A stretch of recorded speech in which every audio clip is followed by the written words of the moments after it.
Hello, listening people. Hello. You are listening to Spin Polish Presents Unappreciated Masterpieces. I'm Ryan Sliwinski. And I'm Bartek. And as you heard, you are listening to Spin Polish Presents Unappreciated Masterpieces. Why are we called Spin Polish? Yeah, why?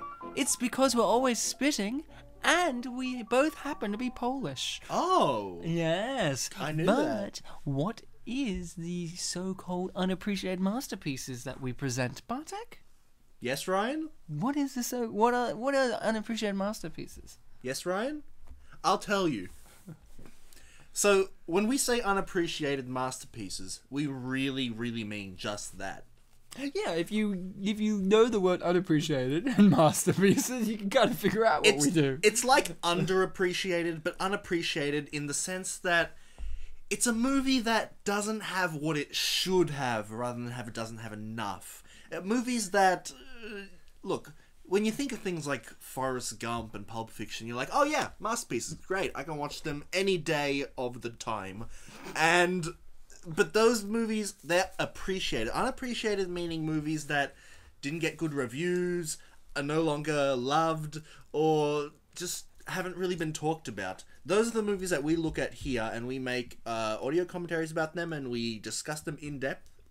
And we find out what other people thought too. That's exactly right. You nailed it on the head, Bartek. You are just like Jesus with a hammer. Bang, bang, bang on the money. We are going to talk about an unappreciated masterpiece. A film that just needs to be talked about. A film that we all kind of know, yet we don't. Because we don't know its true worth. Bartek, what is the film that we need to talk about today? Ryan, the movie that we are talking about today is... Oh,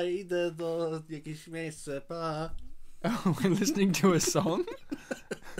Now, I don't speak Polish, but that sounded like a song. Now, I know you're into Polish rap, but I am not. What Polish rapper are we listening to today, Bartek? You're listening to Spin Polish under rap appreciated masterpieces. Unappreciated masterpieces. What are we watching? I don't know why did you sing it, or is that how the rhythm of the Polish language comes across with this title? No, I wasn't singing. I was just saying... I'm not crazy, right?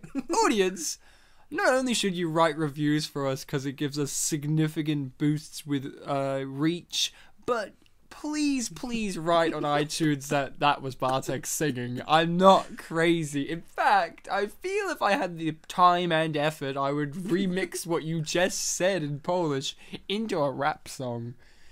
Okay, Ryan. So what are we watching? Well, I forgot the title, so I just said, bye, I'm going. So, look, the movie is Gulliver's Travels from 2010. Gulliver's Travels from 2010 and not the 1930s, 20s, 40s, 50s, 60s, all those other versions. Or the book. Well, that's... Who reads books? So, we're watching the 2010 classic with Jack Black, Emily Blunt, Billy Connolly, James Corden, Marshall from How I Met Your Mother, Jason Segel, and Jack Black. Did I mention Jack Black? TJ Miller. I mean, it's got every single person you would want in a movie. Catherine Tate. I mean, everyone's in it. But you know who wasn't in it, Bartek? Kiss. Quality. I was going to say our guest, which is, I guess, the same as quality. Not in it. Yeah. Our guest who just spoke before I gave him a marvelous introduction. He, in fact, ruined my great lead-up to an introduction. For like 5 minutes there. So, who are you? Well, I am the spirit of Swift. Yes, I have been reincarnated. I am like the collective spirit of historic writers. So, for the people who cannot read in the description names, who are you? Oh, well. You might remember me from Just Visiting. Another classic masterpiece I was on earlier in, I can't remember when, but it happens. I'm sure of it. Yeah. You sound 100% sure. Yeah, so you are the guest from Just Visiting. Yes, Mark 2. Mark 2, or Mark Russell as we know him. He's got 2 first names. Yeah. So he's also a second Mark. The first Mark died in an unfortunate Just Visiting accident. Exactly. And now Mark 2 has journeyed with us to watch Gulliver's It's Travels. quite a journey. What a travel. Yeah, I've been across the world, really. Across- I visited Laputa, Lilliput, Bobadingad, all the various islands. amazing lands. So, guys, obviously, you should have your copy of this movie legally purchased, I imagine. And you should have it ready to play. But before you get that play button pressed, Don't click the play button yet. do not. 3, 2, 1, go. No, don't. Unless you're on the I just zero want to mark. ask before we start the movie. What do you want to ask, baby? Baby, hit me one more time. So I didn't see that coming. I saw that coming. I thought it was going to be you, though. What I was going to ask was, have we read the original source material of Gulliver's Travels, also called Gulliver's Travels? Bartek?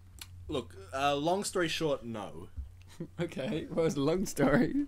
No.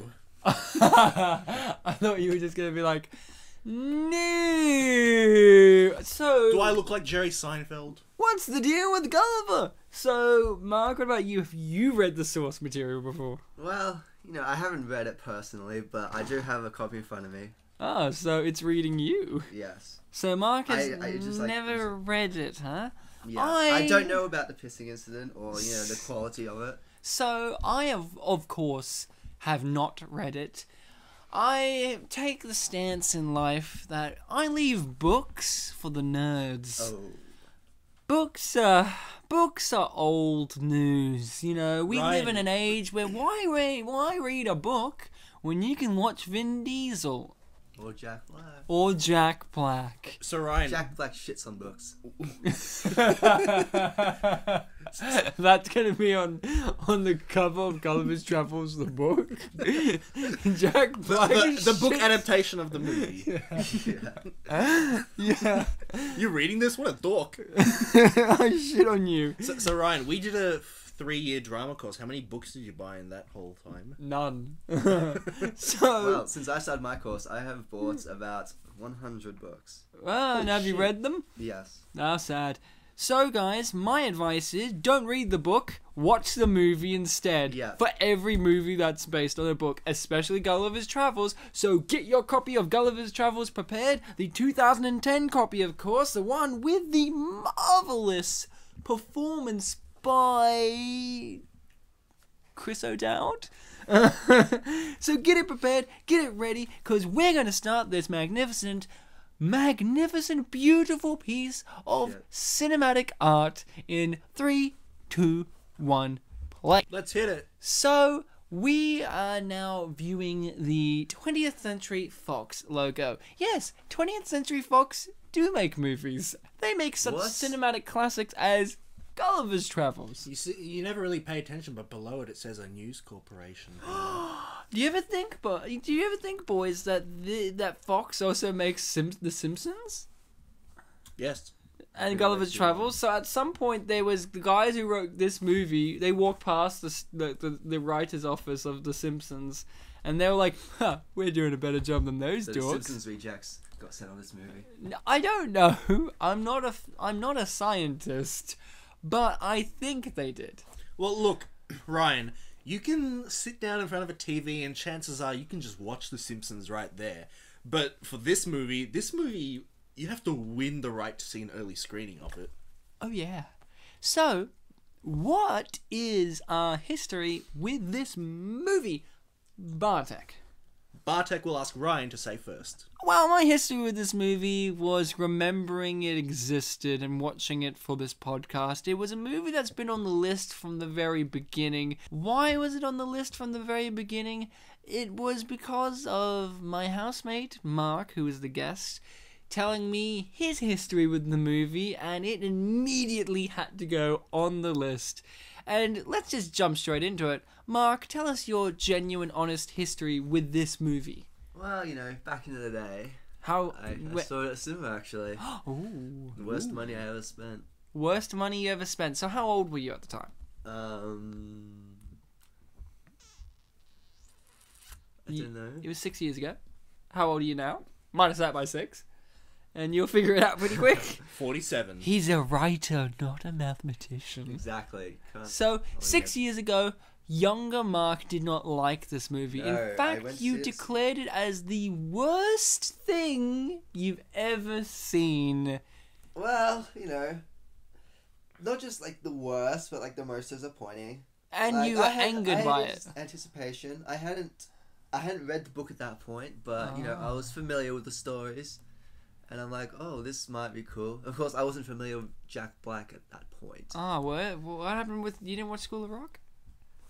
Well, you know, that was Jack Black, but it wasn't, you know, Jack Black being Jack Black. shitting on literature, you know. Oh, yeah, he was just shitting a rock. Like, Yeah. at this point, I have seen Year One, where he sort of shits on the Bible, and I've seen this, where he shits Year on One's a John masterpiece, might I add. Yes, we've Year already One. done it. I had to watch that as well. So does that mean that School of Rock he's shitting on the career of teaching? Yeah, pretty Yes, much. Okay. pretty much. Shitting on being a teacher. So, Jack Black's entire film career is, what can he shit on? He says to his agent, "Hey, Johnny, I want to shit on something. What have you got for me today?" Well, you someone came could up shit with- on Christianity, or you could shit on literature. Which one do you want to do? Oh, I'll toss a coin on this. Yeah. Literature it is. So What I want to know is who came to someone, a producer, whatever, with Gulliver's Travels, Jack Black, and who accepted that? Like, who thought 20th that was Century good? Fox. That's the answer. Exactly. Rupert Murdoch himself came down from his cryogenic freezer and said, yeah, mate. he said, "Yeah, mate, I'm Rupert Murdoch, the Australian tycoon." Rupert Nixon. No, Rupert Nixon was more like, "Ah, crikey." So, Rupert himself... What happened there? So, Rupert Murdoch himself said, "I want this movie made with my good friend Jack Black."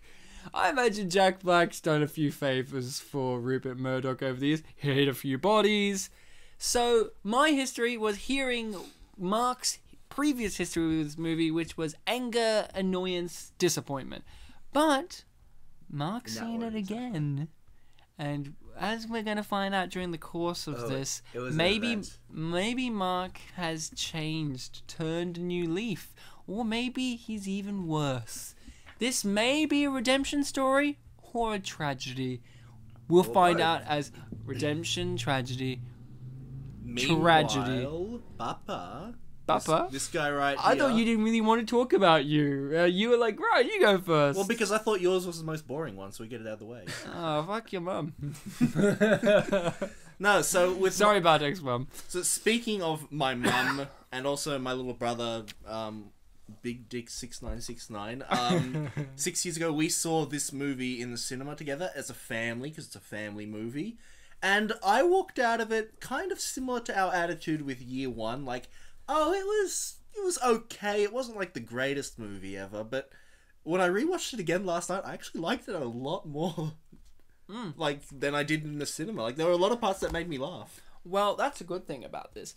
See, when I watched it last night, of course, I was familiar with Gulliver's Travels only by the title alone. Obviously, I did not read the book. And I remember I watched it with the whole household, my girlfriend Mark and our other housemate, Cassandra.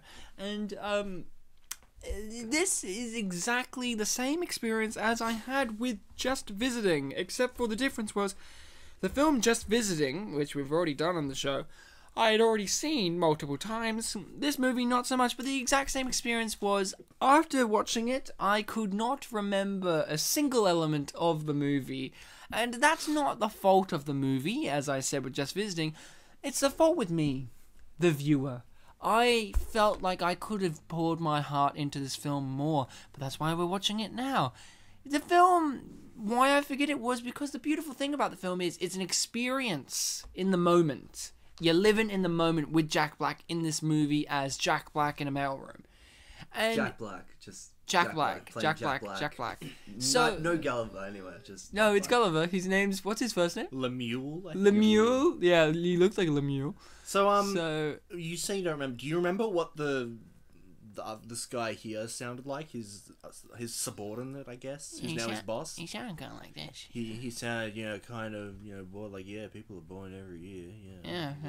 Actually, I've only been here 6 hours, but we should have watched his movie where it was like him climbing up the ladder and like one day in a bored voice. In a bored voice. Oh. But that's TJ Miller. I'm like, your boss now. And the first thing I'm gonna do is get rid of the Guitar Hero. So this movie's basically a fever dream. That's the kind of feeling I got when watching it. It was like I was in hot flashes when watching it. Lots of things was happening. Yeah. I couldn't handle Lots of drama. Drama processes were going on in my brain. Bartek, what about you? So you had watched it before in the cinema, came out lukewarm to it. This time round, you heated up your pants, yeah? You said that you enjoyed it a lot more. What about it this time round warmed up your trousers? Well, you know what was really interesting? And I said it in the year one episode that I could only remember elements of it. I couldn't remember how it went. This one I remembered quite a lot. Like there was one thing in particular that I forget. There was one thing in particular that I didn't remember, and that really caught me off guard. It's near the end. I'll bring it up then. Oh, please do. But yeah, this one, how on the island, the Lilliput's Island, they have that, basically the king's house. Yeah, the castle. For some... Well, it wasn't really a castle, but... It was a palace. giant castle. It looked like a palace. I'd call it a palace because it looks like Buckingham Palace a bit. Yeah. Apparently Winston Churchill was born there. But anyway, for some reason, that area right there was something that I always remembered whenever I thought of this movie. So, over the past 6 years, if ever, for any reason, this movie would enter my mind, I would just think of that Which would be place. often. For some reason. It's because I would say, hey, we got to watch Gulliver's Travels soon. And you're like, ah. Like, this movie had always been in my mind as like, oh, that movie was okay. Like, maybe it was at this point that I started realizing that some movies are just okay. Yeah. And they're not, like, the best experiences. But for some reason, I guess that would be why I'd think of it often. Yeah. That little area right there where the palace is just was always in my mind. So when I saw it in the movie, I was like, wow, it's just like it looked like in my head. So, that's all, yeah, that's beautiful. Man, I don't actually know what you asked me, but I think I that asked said you something. how it was better this time around for you. Oh, and you went on this whole tangent. It was great. I guess to answer that question, I grew up. I became a real boy. I guess my humor has just expanded. Like I can laugh at things easier. You've watched enough unappreciated masterpieces to get this unappreciated. You know what? I've had the opposite experience. Like since I started watching movies that have been on this podcast, I have just sort of like become bitter, very bitter towards like the movies. industry. Yeah. Damn Hollywood. Damn them all to hell. Here's something that I talked about when we watched this movie. This is something I do remember was. Look at our office right now, okay? It's poorly lit, but look at it, okay? It's kind of like, okay, cool. I'm looking at a desk, looking at a light. There's a plant, and I'm looking at it. The next time we see our office, everything is like bright pink. And I was like, was it like that before? And everyone's like, oh, you know, the office wasn't lit. And I'm like, I'm like 1,000% sure that it wasn't that bright. And now watching it, I am correct. There's a point to it though, because at the end of the movie, everybody's happy. So you know. Oh yeah, everyone's like, happy. It's really her like character arc. Like she's like a writer, and then she's happy. The director said, "Okay, Jack, we need footage for the movie. You know, we're making a masterpiece here. Could you play the guitar?" "Sure, I can do that. Now, can you lift your shirt up and over your face so we can see your big fat belly and your man boobs?" Can I? Can I? And can you play them like drums? Definitely. And could you tweak your nipples at the end? Can do. Give me that $40 million. I'm pretty sure this wasn't in the book. Yeah, are you sure? Are you sure Gulliver at no point in the book tweaked his nipples?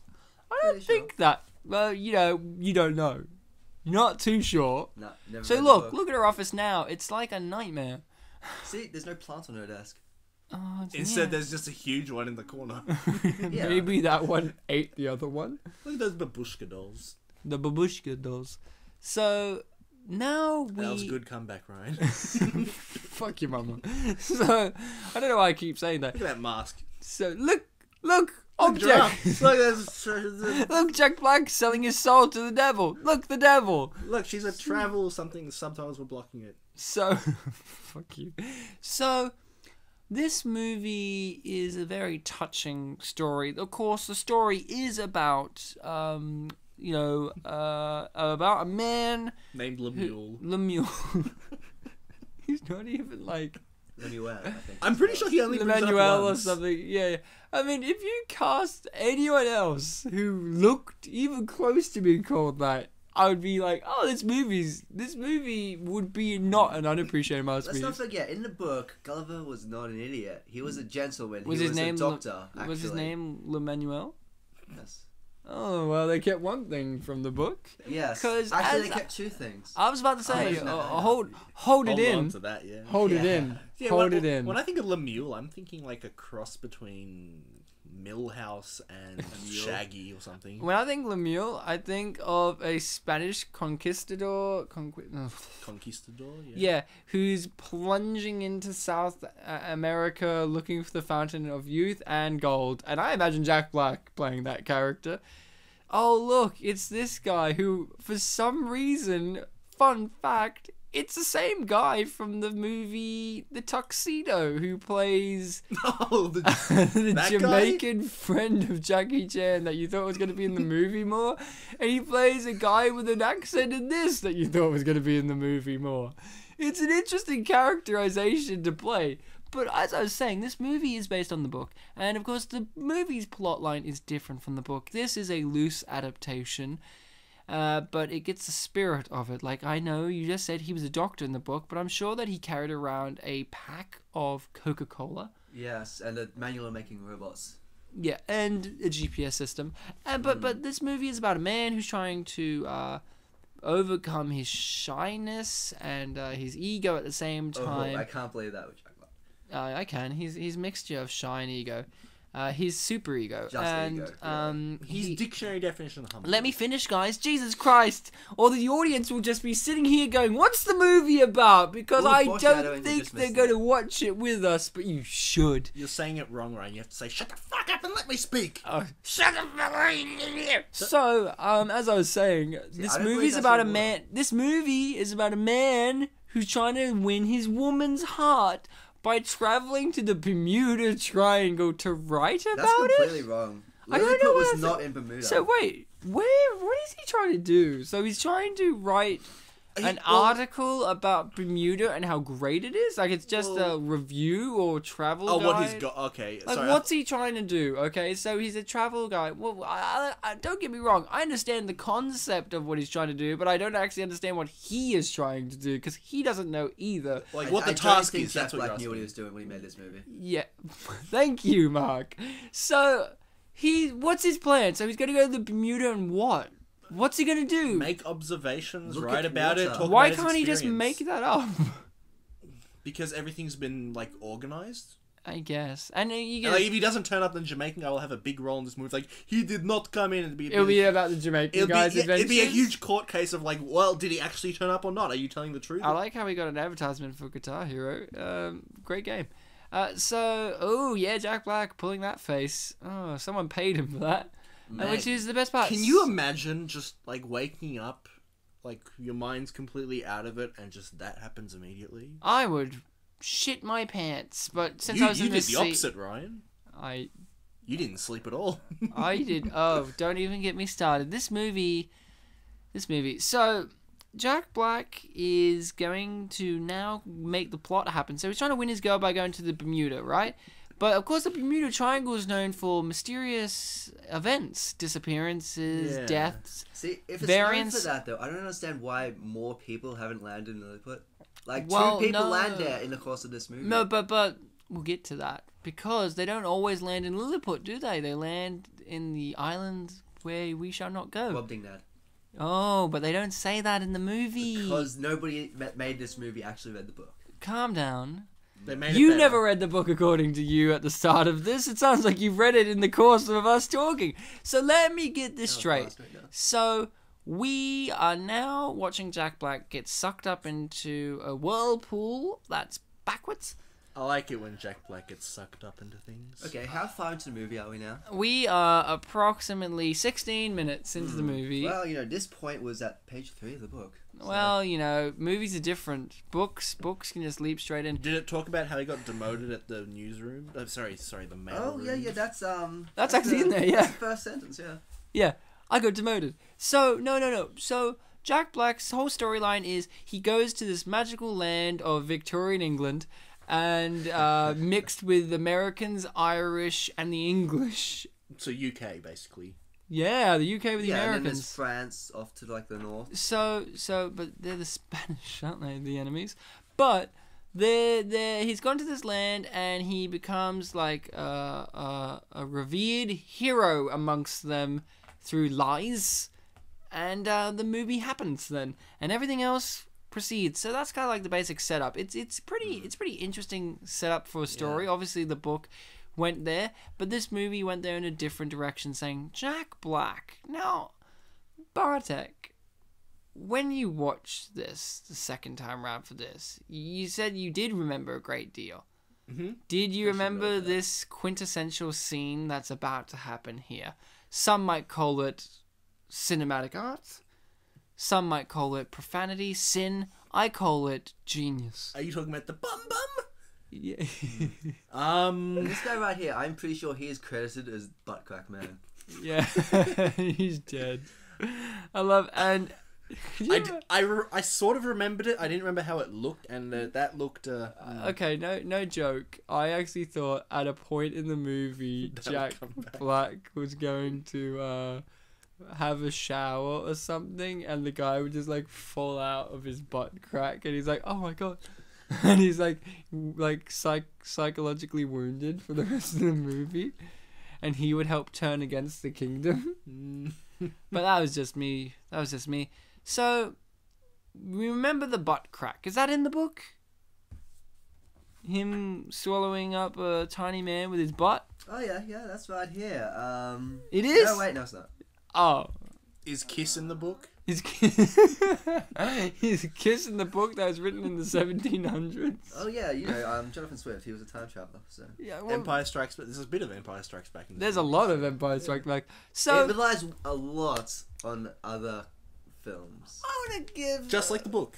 I want to give a little backstory to this movie for the moment being. This movie was so good. You mean butt crack stories? Fuck yes. This movie was so good that I took a vow. I made a pledge. Why was I invited? Because you don't watch the movie with me. I made a pledge that I would not rest until we did this podcast. And I have not slept in over 24 hours. So that's why I'm a bit energized. And, watching this movie in a slightly hysterical state of lack of sleep, I'm enjoying it. The colours, they're there. And Chris O'Dowd, he's got facial hair. It's great. And the subtitles are absolute shit. No, they're great. But we love this movie. Yes. All of us. Look at them speaking English. I have a huge problem with that. Okay, so... Okay? It's all a movie, Ryan. Need to explain my problem? No, so... Oh. In the book, according to Mark Russell, who has not read the book according to Mark Russell... Mark II Russell. Mark II, according to Mark II, never read the book. So he's upset that this movie's doing something that isn't in the book that he's not read. Unfortunate. So here's something, Bartek, that Mark did bring up when watching this. Perspective of his height. Now... It works a lot of the times, special effects, don't you think? They're pretty good. Well, yeah, I think this movie was one of the ones that you could watch in 3D. Oh, yeah. But here's the thing. How little are things to him? So, how little are the people? Because sometimes it's like, they're not even the size of his nose, and sometimes they're like the size of his, face. It's kind of like, okay, and... my favorite part Mark brought up was there's a bit later where he goes into the ocean. Yeah. Mark, could you bring up the cinematic technique that they decided to do with the ocean that you really loved? What about the water? Yeah, about the water. Oh yeah, you kind of commented on that when we were interpreting Ryan. Yeah. Yes. What was that? Well, there's many things I have fun with, but the water is No, you love small this. compared to him. Yeah, the water's small. Like, it's not like he's come to an island where the people are small. It's like he has been made gigantic. in the whole world. Yeah. But then there's an island where people are gigantic, and the water is normal size for him when he goes there. Exactly. But it's in the same ocean. Yeah. Oh, you mean how like it only goes up to his stomach? Yeah, but also like the waves are like tiny. you can, yeah. For him, Right. even though he goes deep into the ocean. So I guess the idea is that the Bermuda Triangle just has... It's so mysterious because everything's so tiny, and everyone who goes there is just their minds are blown, but like literally, so they die and they don't come back or something.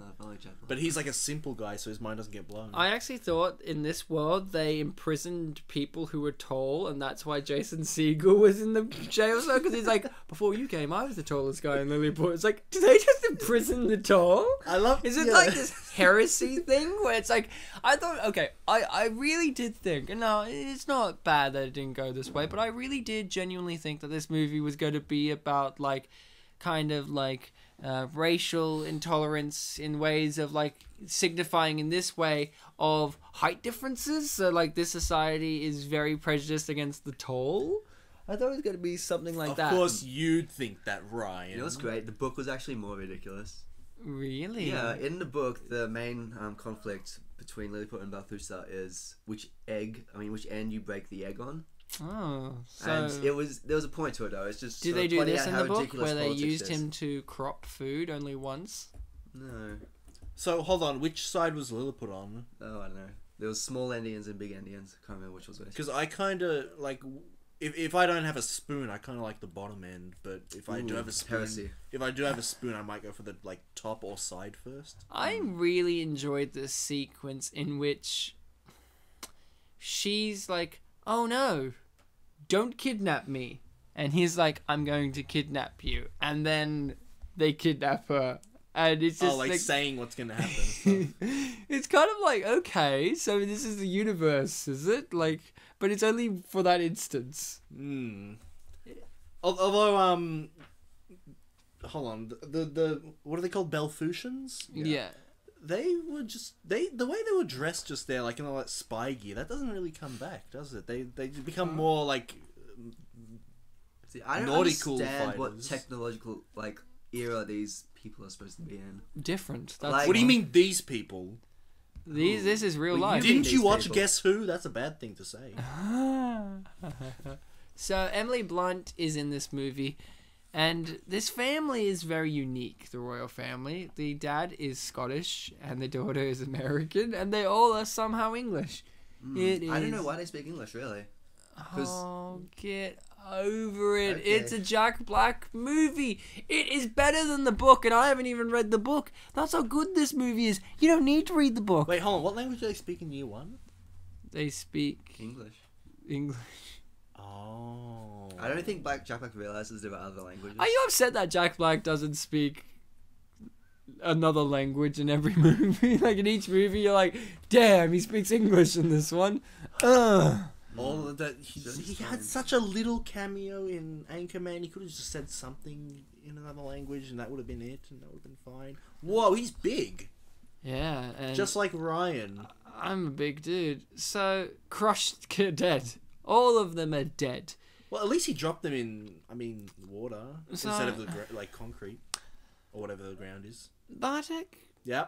did you have a favorite character in this movie? There's a lot of people in this movie, like not just in terms of actors, but just in terms of general people. There's a lot of characters, a lot of situations that happen in this movie that revolve around different characters. Did you have a favorite? I suppose it would have to be the general. Yeah, Chris O'Dowd. Yeah. Why? What about him? Because he's... you know how in movies where there's a character who's being doubted by someone? Yeah. The doubter... You can play a doubter in a lot of ways. And this one, he plays it in that kind of Jack Black comedy movie doubt ways. Kind of like a modern attitude, or even though it's like set in Victorian England, as you said.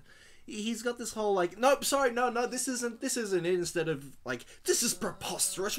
How do you believe this? Like a Frank Grimesy kind of thing. Doth the protest. Rather than Frank Grimes, he plays it kind of like a modern day, like, no, you guys are kind of like you. Not saying that you're crazy or anything, but like when you doubt something, you'd be like, no, what is this? You like question it. I'm in a way. questioning society. Yeah. And so is he. I also had the General pegged as my favorite one for the film.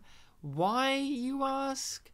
'Cause he's the real hero of this story. Like, he betrays them, sure, but in all fairness, everything he says is correct. He's what I like to call the Peck villain, which is Walter Peck from Ghostbusters, is completely correct, but he's a dick about it. You've seen Ghostbusters, yes? Well, you know, in Ghostbusters, Walter Peck is working for the Environmental Protection Agency, I do believe, and he is just basically like, you guys have nuclear reactors in Manhattan, that's not on. And since everyone just is so swept up and these guys are catching ghosts, nobody cares, but he cares.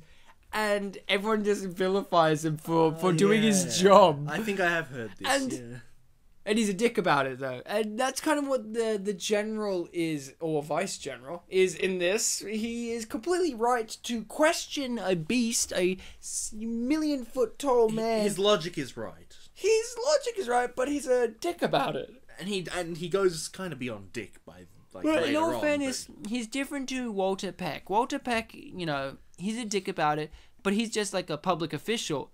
If the leading military expert says to you, I believe this to be a threat of national security, you don't just ignore him, but they do ignore him in this movie. But Ryan, are you gonna trust the the leading military general, whatever guy, or the party dude? Oh, definitely the party dude, Yeah, the party dude. So James Corden just did a brilliant performance. He did something that I truly loved, which is, you know, I think a strength of this movie that adds it to a surrealist nature, which is that certain characters have to shout so they can talk to Jack Black, and other ones And he has to kneel too. And other ones just kind of talk to him like, hey, how you going? And he can hear them perfectly fine. Like, really, I would love to see, like, someone edit this into how it actually would sound. So it'd be like, I think you have to Jack. dub it. No. You just do an echoey sound effect. So Jack Black would just be like yeah. much louder and echoey and shake, like the ground would kind of shake with his voice booming so loud, and him like jumping. Oh my god, that was a great transition. He was dancing. Yeah. So low angle dancing too. So you have to make sure you're in frame and everything. Someone spent more than 10 minutes lining that shot up. Great! But, you know, I like some of the C-dub where it would just be like Jack Black and he would sound like God, basically. It'd be like, boom, boom, and like everyone's ears would become booming, and then everyone else talking to him sounds really far away. Or just mute it. Yeah, no, but they sound like really far away. Like, he'll be like, I am Jack Black, and they'll be like, it's you. So, here's something. There are characters in this movie, Mark, that I imagine are still in the book, yeah? So is there, other than Gulliver, what characters are in this movie that are actually in the book? Well, I'm The pretty king, sure. obviously? Yeah, there's a king, there's a various nobility. There's like, nobody's like really like a character though. So this is the strength of the movie. They make characters out of nothing. Well, you know, they weren't the point of it. Like, the point of like this part of the story was that they were so small, they were just sort of insignificant to him, and yet their politics was sort of so like absurd and like huge in comparison. Because they were little. Yeah, and he just like the whole point was like Gulliver was just sort of thinking about how ridiculous politics is in general. Was the Queen character who is significantly too young to be the mother of Emily Blunt, and all her character is a redhead with tits that they push up basically to her neck? Was it that character? I'm pretty sure, yeah. Oh, good. Yeah, they had like, like specifically the part where she's old enough to be Emily Blunt's sister. there's Good, like, yeah, there's like good. a picture in her. Oh, somewhere. hold on. Oh, we passed the pissing scene. Mark, didn't you want to read something Yes, from I the did. book? It's too late now. Too late? Oh. No, Mark, tell us. Oh, well, you know, a lot of people have fun with the pissing scene. Like, I was reading a review where the guy was complaining that, like, Jonathan Swift would never have anything so ridiculous in his book. Yeah, they thought Jonathan And Swift. what's great, though, is the pissing scene was the one thing that That they was carried actually in the over. book. Yeah, apart from them being small. And it's great. And his name being Gulliver. Yeah, also. They passed. They But- did have a few things, but the Yeah. pissing scene was like verbatim. Except they did it completely wrong. Like, Oh, no. in this movie, it's all about Gulliver becoming, like, the hero and inflated ego and whatnot. And, this scene. Anyway. And, like, the pissing was like, oh, he's a hero now. But, in comparison, in the book, that's, like, he pisses on ability. And that's when they decide they need to execute him. So, Mark 2, you just said, oh, this scene to this. Oh, yes, the gigantic coffee cup. But- See, what's in the book, there was, like, a huge part of it was, like, they did not have the resources to actually feed him. And yet now they somehow have, like, technology way beyond our own. They can build structures thousands of times greater than anything we could build. Yeah, but in comparison to their height. But, you know, this movie is very clever because you know what? You can't argue with it. Because literally, can. literally the last scene was Billy Connolly saying, they are ridiculously good builders. Like, really stressing how good builders they are. So when you look at this... I just made the mic go red from your Billy Connolly impression. What was that? Come on, they were ridiculously good builders. Yeah, so- Case closed, Mark. Yeah, so I if you- think if you- Cassie said the same thing. If you look at this scene and you think, they can't do it, this is ridiculous, you just think back, they are ridiculously good builders. Yes. Now, see, this time it was much worse because See, I don't know. this is where the thing about the water ties in. Rather than them being small, it seems that Gulliver is big, so the laws of physics would apply to them as it would to normal people. And yet they can build structures many times larger than actually should be stable. You see, here's something. You used to say that stuff. My thing was, how many years would it take for them to build a structure for him? Where It do would they get take the them resources? thousands of years. But Ryan, you have to understand, they are ridiculously good builders. Where It's do just they getting get the worse and resources worse. from? It's an island. Where did they get this stuff from? Considering they did not have electricity when he arrived, how did they have Yeah, speakers and stuff? but they are... I doubt Gulliver actually knew anything about technology. Well, clearly... Well, Jack Black. But clearly it exists. Dude, he clearly knows. He worked in the mailroom. Yes. He got letters about it too, like, oh, did you see the new electrical socket? Give me that technology, baby. But It's a sex talk to make of it. that, they need to build like power plants. They need to. Well, mine Jack Black oil, knows coal. power plants. Maybe there is a power plant somewhere. Jack But Black. deleted scene. Yeah. Jack So- Black teaching them like technology. Yeah, but instead they rather focus on a low down shot of him dancing. This scene was funny. This scene was actually pretty good. And it made sense for him not to be yelling at him because they're actually at like ear level. Yeah. Almost, yeah, pretty much. Like, you know, Like- as close as they can get without. Hey, at no point does Jack Black have anyone on his shoulder. Like, he never like goes, oh, here you go, and like has them on his shoulder. No point. Oh, See, yeah, in that's- the book, they use him as like a form of transportation. Like he is like employed to carry people from one side of the kingdom to the other. Well, in the scene where they had him work, they kind of were riding him. I think that if I was Swifty, I would have written it as he just throws them. At so many points in this movie, I said, how many people do you think he's crushed with his foot? Accidentally. Like, he wouldn't know. You don't. Yeah, you always kind of think that, but whenever he runs, people are also running, and I guess. Could they're you smart. imagine? Could you imagine though? Like a little blind boy comes out of his house and he's like looking for his mom, and he's like, "Mama, Mama," and he's just like feeling around, and he just feels the ground's wet, and he's like, "Mama," and he's just feeling like an Adidas logo print on the ground. He's like, "Mama," and that's his mum See, what they- squished into an Adidas Man, print. that's sad, right? Could at least like get a musical number. yeah. See, what they don't show you is that Jack Black actually has like professional boot scrapers. So every day when he puts his feet up, like they get a bunch of people, they get teams to sort of scrape like the dead bodies off the bottom of his shoes. You know, here's the greatest part. Was there a bit in the book where he said, where his character gives music song lyrics to help Jason Segel's character to pick up the princess.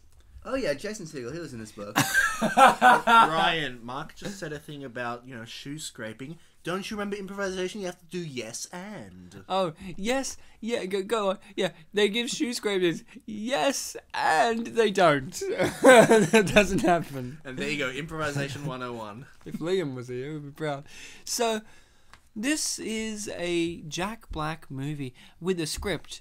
Do you think they actually had a script for him, or do you think they just went, he'll make the magic? Yeah, see, this Jason Segel, it's not his character's been awkward. He's actually really uncomfortable with this because he had no idea this was going to be in the movie. Yeah, it's also like... he had no idea that why did Gulliver they know, was going to tell him to do it. It's like also, why do they know modern dance moves?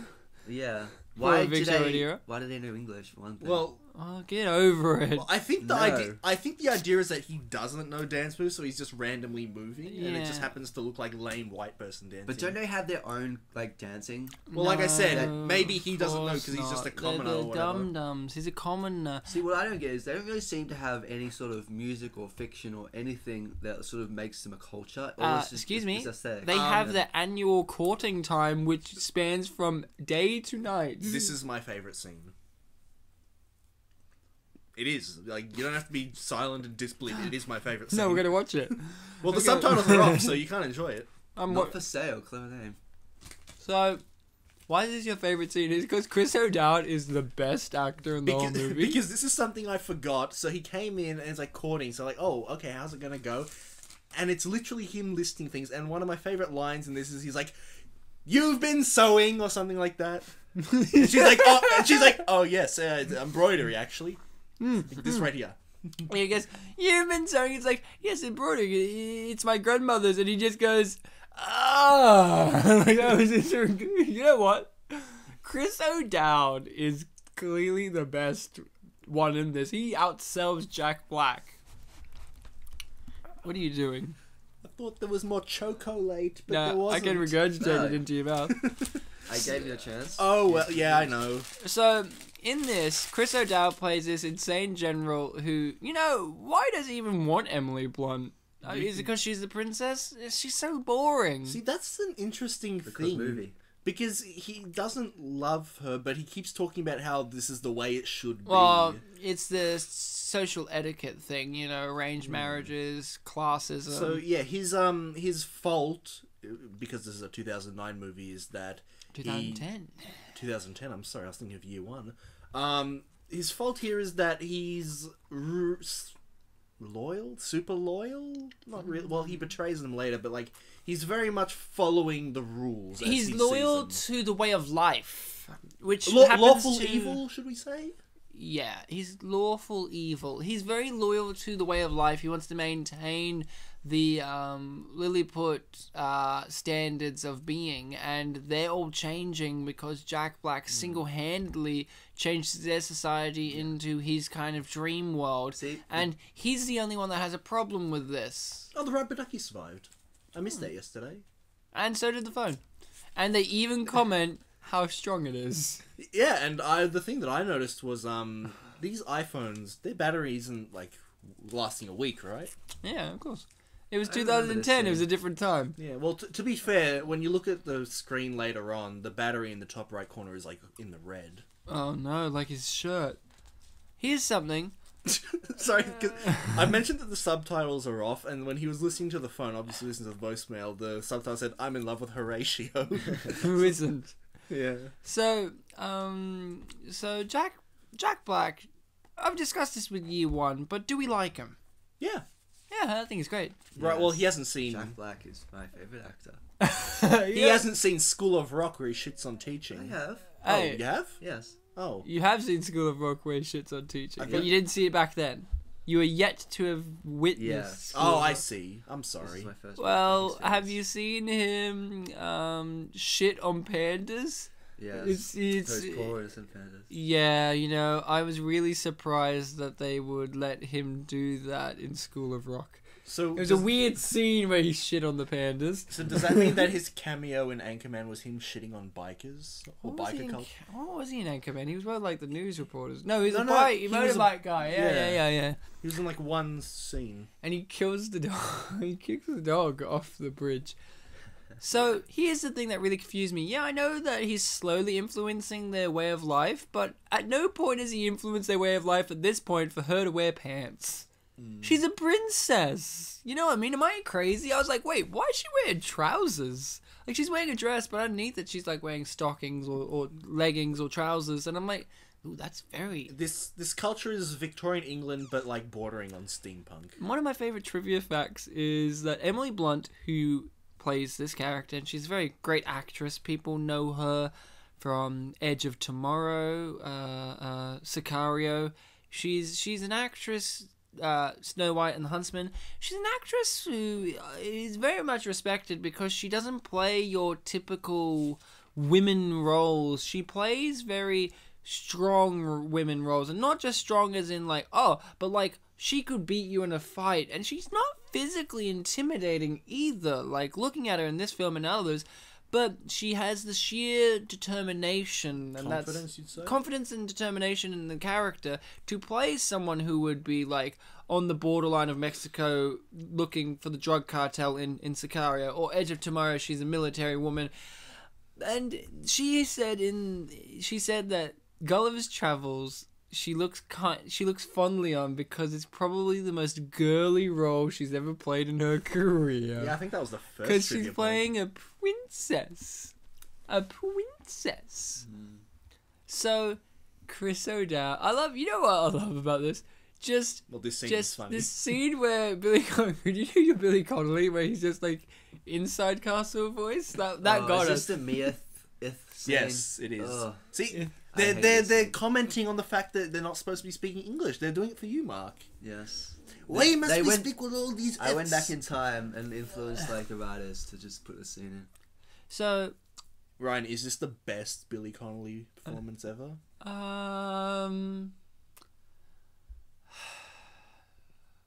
I haven't watched enough Billy Connolly by the sounds of it. Oh, What me else neither. has he been in? There was Man Who Sued God? there was a movie a couple of years back where he played like a grandfather or something like that. Could be. It looked funny, but I didn't see it. Could be any movie. He's old. I'm old. So what I love is they bothered to make him a medal, and also they bothered to give him like the shoulder strap things on his like graphic T-shirt. That's like the best part. So he's already been demoted to vice general, which is kind of like a dick move on everyone else's part. He hasn't done anything to get demoted. Well, What has Gulliver actually done? well, for one thing, Gulliver has been demoted in his what job. is this? What is their level of technology?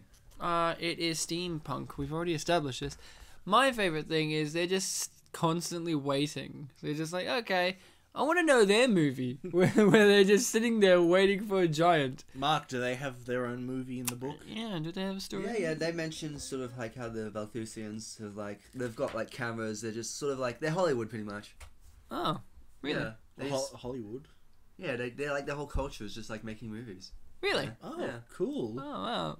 And they definitely had I will be gunpowder honest, as well. I really enjoyed Chris O'Dowd just walking amongst all the destruction going, oh no. Oh, the defenses are down. See, Yeah. they should not have had gunpowder. Why? Because- They've got cereal making abilities. They should have gunpowder. True. At what point during this production did you think that they worried about it not being a success? Do you think it was during it or after? When? Because unfortunately this movie was not a success, but the special effects are on point. The costume design is great. No, It's true.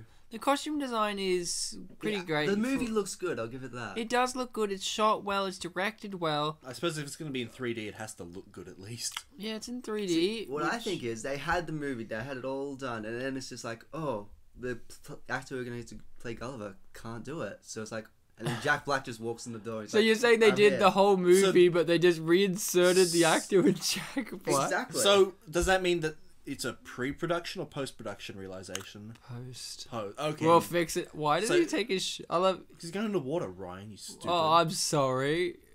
Do you go into shirt with your water on? Do you go into shirt Yeah, with your water on? I go into shirt Do you with go my... into shirt with your water on? You know what this movie And really his made lazy me shorts discover? This movie made me discover how attractive Jack Black's pasty, flabby, white body is. It made me discover the joys of it, like how much it jiggles. And See, look at those tiny waves. yeah, look at those tiny nips. I mean, on a giant, but like they're pretty tiny. You know, like the big fat pig.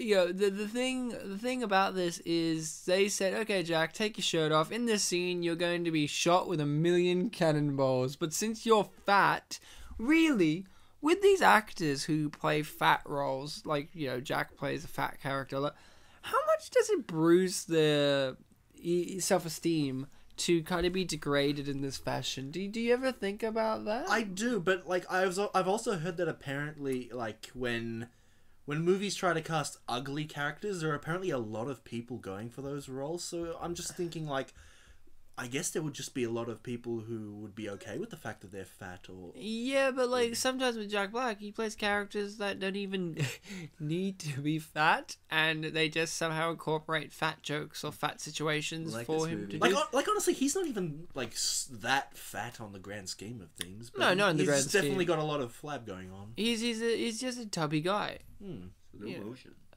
Oh yes, we always want to see Jack Black's jiggle in slow motion.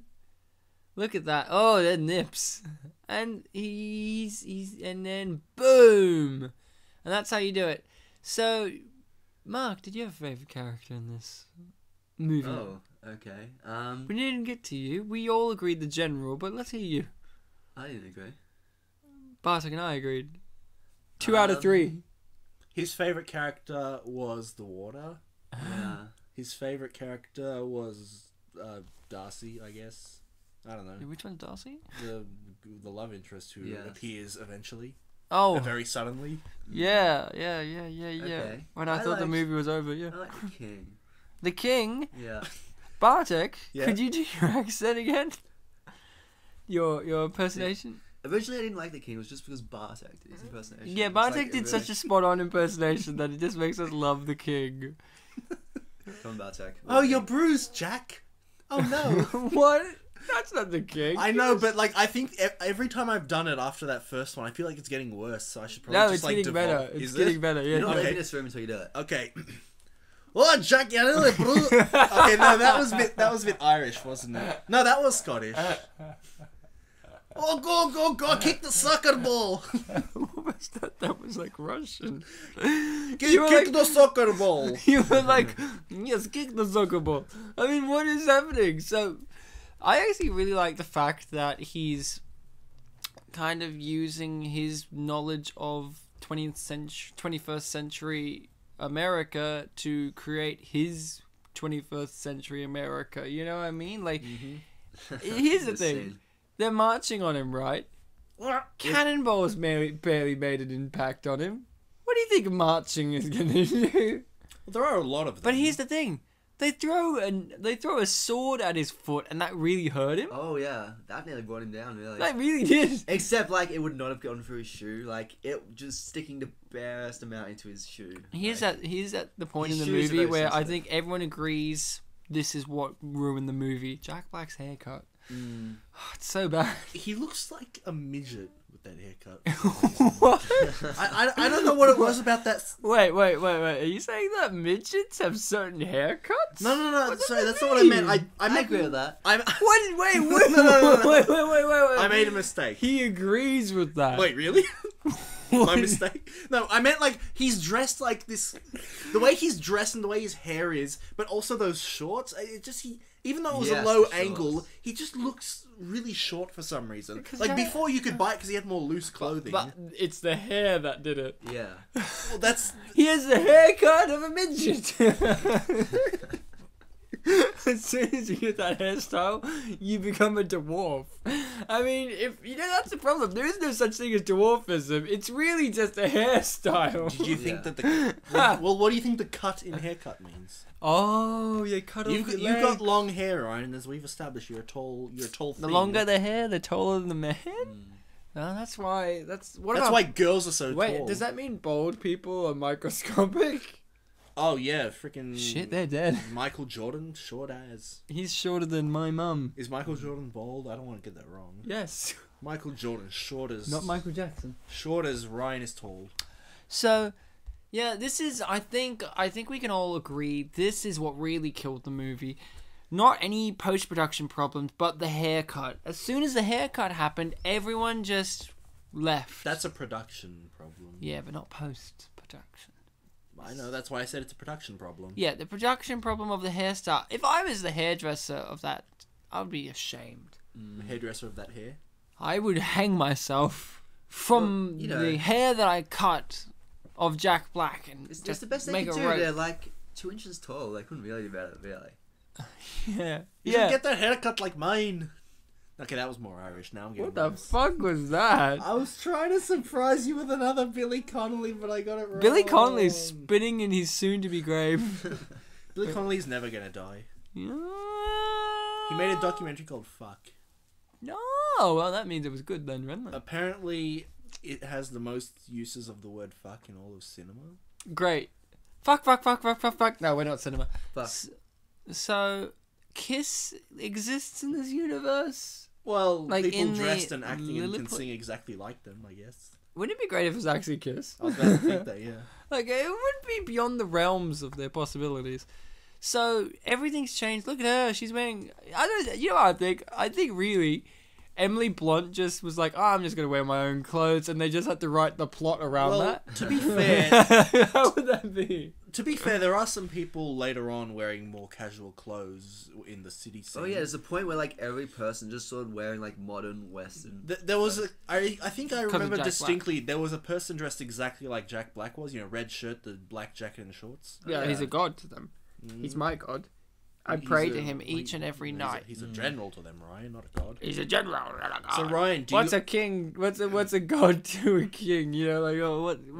Ryan, do you often just barge into your girlfriend's room and just complain about stuff? Well, if I'm courting her, yeah. Good response, 10 out of 5. Thanks, that's a lot. You know, courting's a very hard thing to do. You have to have interests. You have to have tennis rackets. Chris O'Dowd, it's a very interesting career move for him because it's a real logical step because he was a TV actor. He was in the IT Crowd, and I still think that's his most well-known thing he's done. Like, he was in Bridesmaids, yeah. That's like the only thing I knew him from, and I wasn't really a big fan, but I liked him in it. I like Chris O'Dowd. I think he's got a charm to him, and he's an actor that I know can be serious. He can do serious roles. Yeah, I've seen him do them. He was in but, Calvary, I think. Yes, he was. But he was serious, and yet he was still very funny in that movie. But he has this kind of cheeky thing about him. Like, you know, he can be serious, but underneath that, he just cracks a grin. You know, you'll be like, you know, he's a very endearing actor who I think this is a great first step for him. Like, I'm not saying this is his first step, but, like, it's a great career move for him to take. And to think, you're just an Irish actor and you're working with some of the greats. You're working with Billy Connolly, you're working with Emily Blunt, you're working with Jack Black, and you get to be, like, a central character in a movie. Thing. It's very interesting, the production of this, because at this time, nobody knows who Chris O'Dowd is outside of the IT Crowd, but it's a big move for them to cast him as like a big character in the movie, because you got Jack Black, but apart from him, everyone else is kind of like, oh, okay, oh yeah, like Billy Connolly, yeah, but for American audience, they're like, oh, okay, it's just some old dude. Maybe that's why they set it in Victorian England. It's just very interesting, the fact that this movie did gamble with having character actors be all the other characters except for Jack Black. Like, everyone else is a character actor. Everyone else is, like, you know, an actor that not everyone knows of. I really appreciate that from this movie. The Jamaican guy. You know, the Jamaican guy from the Tuxedo. And Chris O'Dowd and, you know, the robot. Yeah. So, Mark, did this happen in the movie, the book? The general went to the other side to build a robot? Oh, well, you know. I'm pretty sure the robot was mentioned. Like, it was a sci-fi novel, really. Oh, yeah. Yeah. It was set in the future. Yeah. The bold future of 2002. Yeah, see? Exactly. Did it look like an R2 unit? Yes. Like, specifically like R4? Well, you know, episode 2? Jonathan Swift wrote Star Wars. Yeah, I knew that. Didn't you Yeah. know that? So So, here's the scene where Jason Segel is cool. here's a scene in which they all just refuse to wear the costumes. Jason Segel, does he make you moist? Well, he Where was did in. you get a lollipop from? They've invented them by now. They Like make electricity. giant coffee makers. They've and- advanced like 200 years well, since Gulliver got there. to answer your question about Jason Segel making you moist. Moist. He was in a movie called Sex Tape. We're gonna do that on the show. Cool. We're gonna do that. It's unappreciated, but you know what's really unappreciated? Jason Segel's acting talent. Look at him here. He's conveying a lot of stuff like, "Ow, I got hit," See, why is But the that's princess acting. sitting down with the commoners? because the established monarchy is falling apart. Nobody really cares. It's kind of like Yeah, they're nobody becoming joined this what? movie. No, they're becoming like the royal family of today. Where they're there, like if you just notice, Billy Connolly was wearing a tracksuit outfit. That's kind of what Prince Philip does that sometimes. You know, it's kind of like, oh, the royal family are still important, but they're not important. Oh, They it's. see all those people running. They were all wearing like modern clothes. I guess it's like that Simpsons thing where Mr. Burns on the bus. He's like, "I'm on the bus," and people are like saying, "Oh, this is what it's like when politicians go into public." Yeah, I like how Chris O'Dowd winked at him. So we all had a favorite scene. In this movie, Bartek, did you have a favorite scene? The courting. The courting, was it? yeah. That was it. Yeah. Okay. That's why I started with this good. is my favorite scene. Good. You're wrong, but good. What about you, Mark? We haven't got around to it yet, but you know, should I say it? Yeah. It is the super wedgie, the death wedgie, really. The death wedgie, where he wedges the enemy to death. The robot, yeah. Yeah, my favorite thing in this movie is, you know, I can't wait, Bartek. I've been saving this. I have not seen a movie ever end by doing the exact same ending as Surf Ninjas, by basically saying... That's the thing by that I was basically, alluding to earlier. in Surf Ninjas, the film, it's about two boys who become princes and kings of a foreign land, and they say to the kingdom after they've defeated the evil invaders, they say, "We don't want to be leaders. Get rid of the whole, you know, monarchy stuff. Use democracy. Put my face on a stamp, and let's call it a day." And then they literally sing ba ba ba ba ba ba. In this movie, it's kind of like, oh, you know, This one, it like ties it into what they were talking yeah, about. at but least. it's also out of nowhere. Yes. Because in Surf Ninjas, they already established ba ba ba ba ba, right? That- But in yeah. this, it's kind of like, oh, what are you two guys? It's just, he walks up and goes, "War. What are you doing? Why are you fighting each other? War? What is it good for?" And then just starts singing "War, what is it good for?" And they all break out into a musical number, and I guess that's solved war. I guess the thing there is that like earlier when Jason Segel was dancing and Mark II didn't like that. He was giving him lyrics to like love songs, so that idea of love being the opposite of war. So that's kind of a theme connection. War, what is it good for? Absolutely nothing. And this movie, it's Say it again. it's one of those movies that teaches you, you know, real lessons about love. Like later on, when Darcy, character we haven't seen for like 10 seconds, appears again. Not a whole 10 seconds. There's a part where Jack Black confesses to her that, you know, he's been lying about her being his girlfriend, and she thought that was sweet. I mean, she was okay with dating a liar. That's good, because she's a liar. So, we haven't even talked about the island that you're now sending him to, that they had been alluding to the whole movie. Before you jump in, Mark, because you have an understanding, do you know what this island was going to be like, Bartek? When I watched this movie in the cinema, I didn't, but it caught me completely off guard, and I certainly have never forgotten what it was. Oh yeah. Yeah. And What was it called, Mark? Bobdingnag. Bogdignag? Bobdingnag. Sorry, why is it called I that? sound racist when I try to say it. I don't know. Jonathan's looking it up. Why is it called Lilliput? Lilliput, yeah. Lilliput. Now, see, here's the thing. Now you know he's out on an actual beach. Unlike See, the other time, Real water. where it's the size of him, yeah. It's like the beach from like the beginning of Greece. I thought it was Greece? I thought you were going to say, like, Castaway.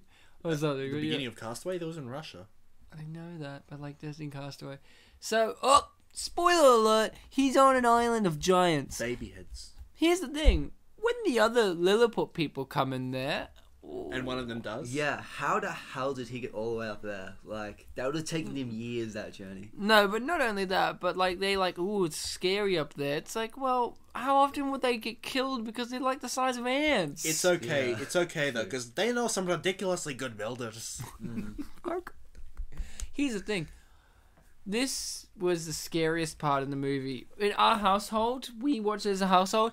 All of us, including Mark, him internally, but the rest of us externally, were screaming when Jack Black was when Jack Black was dressed up like a The doll dress. doll, and she was like the little girl was terrifying, and she like ripped off the head of another toy and put it back down, and Jack was like, okay. It's like a complete opposite to the book. In the book, the little girl was like his best friend. Aww, but in this, she's a psychopath. Yeah.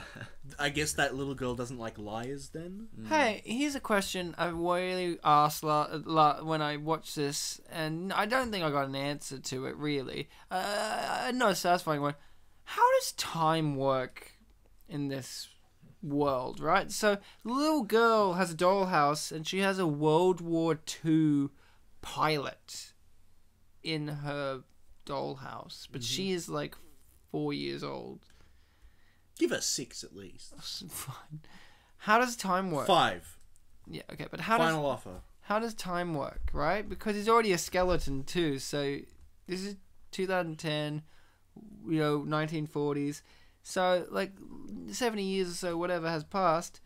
How does time work for them? It's like, does Jack Black come back and it's like 15 years later? Like, how does it work? I think when I was looking up stuff about this movie on TV Tropes, someone suggested that maybe that pilot Was her grandmother like belonged to her mother or an older sibling, and I think someone else suggested that, like, based on like the logistics of what could have happened to him, that he just already died when he crashed or whatever. So I don't know, maybe he burned and that's why he was a skeleton. Yeah, but No, it's... because his parachute was still fine, though. Yeah, and everything else is Well, it's fine. a fireproof parachute, guys. Also, wasn't the parachute multicolored? Yeah. Why would a military parachute be multicolored? It's okay to be It's an gay. emergency parachute. But you'd want something that didn't stand out. Hey, Jack Black's in a dress. Could we pay attention to what's really going on? This movie is fine with transvestitism. Transvestitism. Good one. So, this... See, he's on the house. top floor as well. How did the...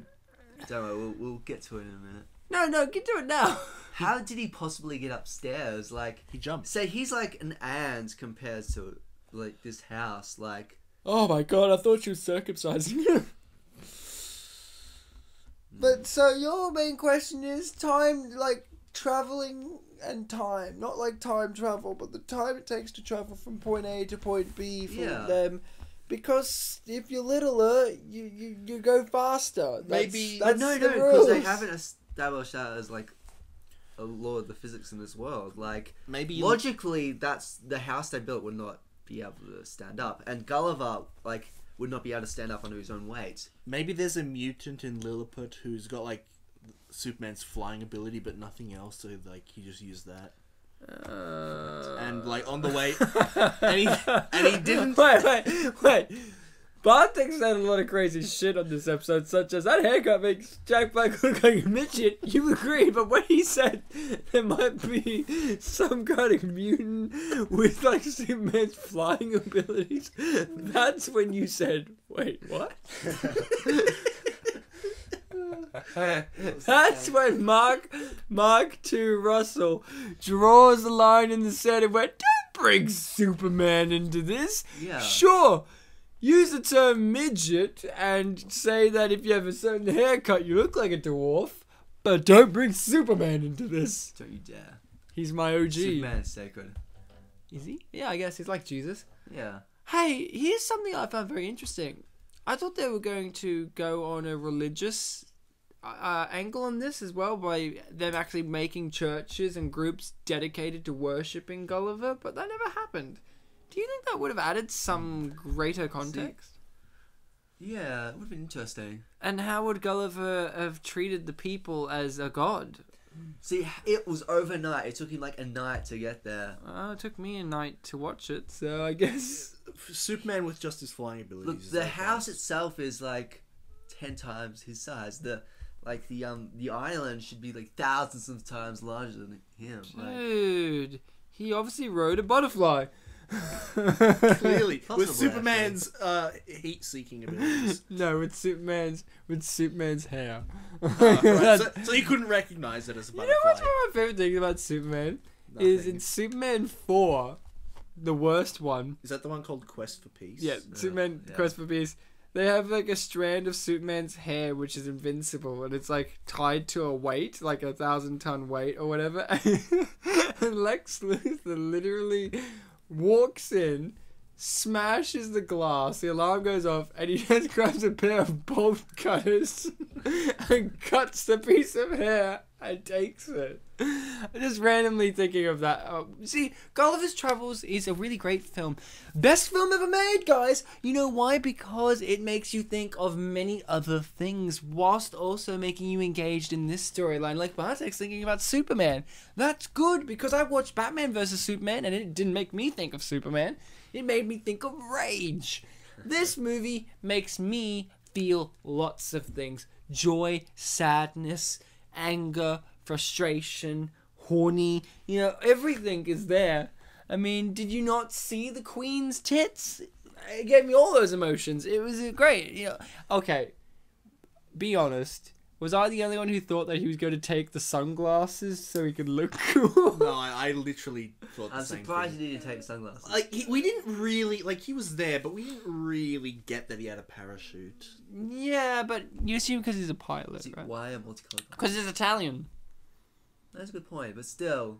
But So it it was a stands out. US pilot? if you got- Maybe he was a US Italian. You know what? American, If they got rid of the green on that flag and made it a Polish colour, Oh, the Polish in the English army during World War II were the best fighter pilots. really? Yeah, because they were fearless, apparently. They'd do anything. Yeah. Poland just didn't give a fuck at that point. Not give a fuck, yeah. We had a bear. There was a bear that got a medal. Did you hear about that one? You talking about, like, Tekken or something? No. In the war. Oh, right. Yeah, I did hear Poland something like used bears, right? Because we Oh, have yeah. bears, and it got the highest medal because it sniffed out an enemy spy because he smelt different, and then they got all this information. Oh, like an undercover. Yeah. Okay. And because he smelled different, he came from a different area, and they got the guy and they got all this information, and the bear's diet was like fish, vodka, and cigarettes. And it lived to a very long age, actually. And So it's that's the like secret, this vodka, national cigarettes. hero of Poland is this bear. I love it. So, talking about bears, Jack Black. He's not hairy enough to be a bear. I don't think he's gay, either. Does he have a wife? Look that up. In Gulliver's Travels, There's does two Jack Black bears. have a wife? What? Yeah, he has a wife and kids who he abandons pretty much. Jack Black? For money? Oh, you're talking about Lemuel. Oh, Yeah. sorry. Lemuel. Yeah, he has a wife and kids, and he leaves them and just goes to travel. Does he and- leave and- them accidentally? On purpose? Sort of both. Like he's like, oh, he's at home for like some parts of it, and he's like, oh, I'm sick of this. I'm So gonna he- travel, and then he disappears for like a year because he gets lost in various So, like, islands. he- Comes back, leaves again. He trips. What a dick. He trips outside of his house and lands in Lilliput. Yeah, that's exactly. No. Lilliput is where Australia is. Oh, so where Lilliput? G'day. G'day, mate. Let me throw you a didgeridoo. So Mark, let's say that you. And also, Bob Dignad is like on the coast of North America, so it's nowhere near Lilliput. Good day, mate. So, Mark, let's say you were, like, the man behind the movie who had the authority to say Victorian England and get your way. What would you say instead? Like, Sengoku Japan or something? No, Aboriginal there was culture? Sort of Aztec, maybe. That. Oh, Origin of Chocolate. No, Oh, just good. like, sort of this- Yeah, that's what the movie would have been about. It was actually a documentary about chocolate. I don't know, just something about the way the architecture is described in the book sort of reminds me of sort of Aztec. But sort of their pyramid temples. culture, from you've described, seems more in line with kind of Western. Oh, yeah, they have mannered- politics and stuff. Yeah, like the not- fact that there is a civilized politics Not system. really, Not saying actually, the Mayans and the Aztecs didn't have any, but like they. No. It's not Aztec. Like the culture's not. It's a mix of. Actually, yeah, it's a mix of things, but it's. I've heard. It's very thought out in the book. Like I've heard that the book is- Not that he's read the book. He Don't get describes sort of like the various sort of forms of entertainment and sort of the there's this thing he talks about. I can't remember what he talks exactly. It's sort of like tightrope walking or something. And that's sort of like the main trial that everybody has to go through. his shadow isn't in line with what his body's doing. How good. It's in continuity with the sun, though. Yeah, the sun's got it. And also they didn't speak English. He has to, like, Gulliver's a surgeon on a ship. He's smart. He has to learn all these different languages. Ah, well, did he have to learn how to wedgie a robot to death? Because that's what he does in this Well, he movie. just Yeah, there was a whole sequence where he's like training. He's like wedging like people, just like one on each arm, like. Yeah, I What- imagine. What was the soundtrack?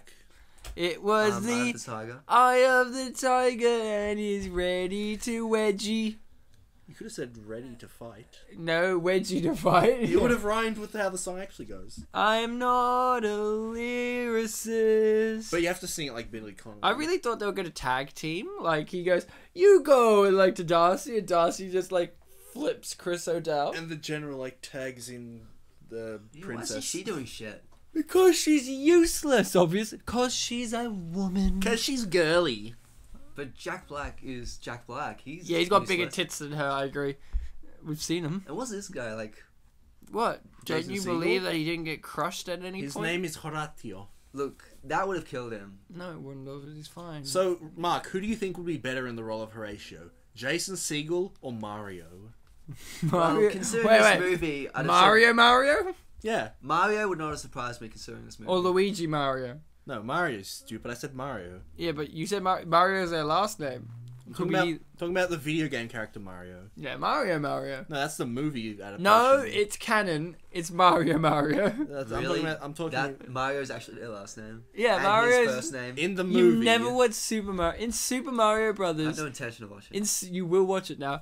Oh. Here we are, guess for that. In Super Mario Brothers, they're like, "Oh, what's your name?" And he's like, "Luigi Mario." He was like, "Luigi Mario." He's like, "Oh, okay." And he's like, "What's your name?" Mario.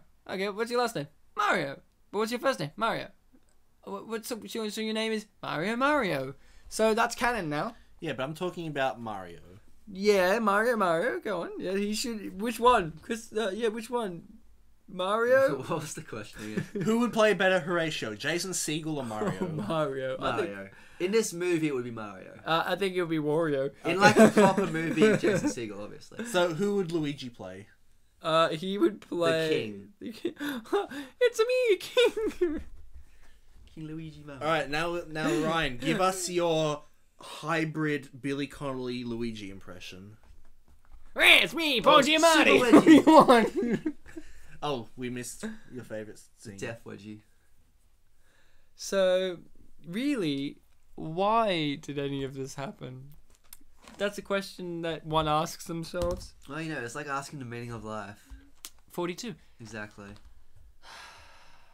It's like all you'll ever know, really. You know, taking that vow of not going to sleep has really tired me out. You were This- energized at one point. I'm energized in my pants when seeing this movie. My erection is so hard for how good the script is. Forget the book, Mark.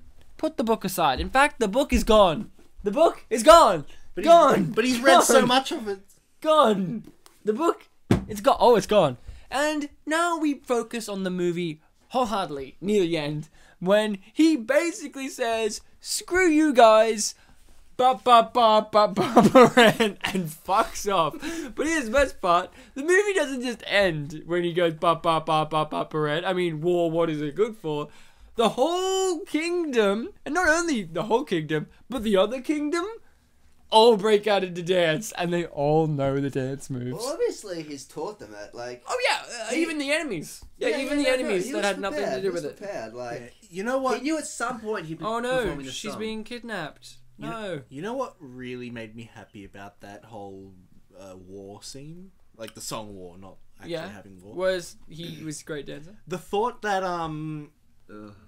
that's not a thing that you would have seen in older cinema. So like imagine if Yeah, you wouldn't have seen Humphrey Bogart do that. Or in, like, Lit- good cinema. literally he was one of the people I was going to mention. Yeah, like if you had like a time machine and you go back in time to find all the great people, like, you know, Bela Lugosi, Humphrey Bogart, Peter Lorre. Bruce Cook, all those guys, you just go up to them and say, hey, come with me to the future, you need to be in this movie, and they say, yes, of course. I thought you were going to say something completely different. I thought you were going to be like, you time travel back in time, you give me Humphrey Bogart, Peter Lorre, Bela Lugosi, Bruce Cook, and you say, hey, war, what is it good for? And they're like, absolutely nothing. And you guys write the song before it came out. No. Oh yeah, and Orson Welles. You're taken back to the present. They're like, oh, is this And Paul 2000? Giamatti, yeah. Yeah, they're taken to the present. Like, oh, is this 2007? It doesn't look anything like Tank Sorry, Girl. I'm just watching him do The Worm, and it's great. Yeah, it is. Hope you liked and enjoyed the movie. So, Ryan, how do you think Humphrey Bogart, Bela Lugosi, and Bruce Cook would react to the ending of this movie as it is? Like, this whole war sequence. I think they would have wet their pants. Like, we didn't even think of this for our great movies. Who wrote this? You know, the great thing about this is Jack Black is that kind of guy.